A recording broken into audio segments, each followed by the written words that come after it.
எல்லாருக்கும் வணக்கம். இன்றைக்கி நான் கேரளாவிலேருந்து வரும்போது செருவாரக்கோணம் அப்படிங்கிற ஒரு பகுதியில் நிறைய மக்கள் கூடி நின்றுட்டு ஒரு விளையாட்டு போட்டியை ரசிச்சுட்டு இருந்தாங்க. என்ன போட்டின்னு சொல்லி நான் போய் பார்த்தப்போ அது வடம் இழுத்தல் போட்டின்னு சொல்லி எனக்கு தெரிய வந்தது. இவ்வளோ பிரம்மாண்டமான ஒரு வடம் இழுத்தல் போட்டியை என்னோடய வாழ்நாளில் நான் பார்த்ததே கிடையாது. அவ்வளோ பிரம்மாண்டமாக அந்த போட்டி நடந்துட்டு இருந்தது. கேரளாவினுடைய பல்வேறு மாவட்டங்களில் இருந்து நிறைய அணிகள் இந்த போட்டியில் கலந்துட்டாங்க.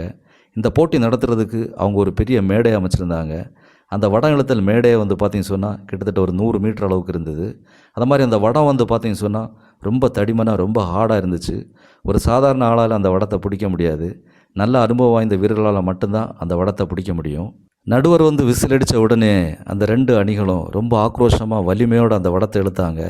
இந்த போட்டியில் பார்த்தீங்கன்னு சொன்னால் உடல் வலிமை மட்டும் இல்லை, அந்த டீமோட ஒருங்கிணைப்பு, அந்த விடாமுயற்சி, தன்னம்பிக்கை, வலிமை எல்லாம் இருந்தால் மட்டும்தான் வெற்றி பெற முடியும்.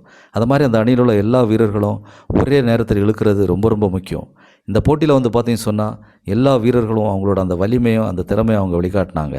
இந்த போட்டியில் வெற்றி பெற்றவங்களுக்கு பார்த்தீங்கன்னு சொன்னால் முதல் பரிசாக ரூபாய் 7500, இரண்டாவது பரிசாக பார்த்தீங்கன்னு சொன்னால் ரூபாய் 4000 சேர்த்து பெரிய பெரிய கோப்பைகளெல்லாம் கொடுத்தாங்க.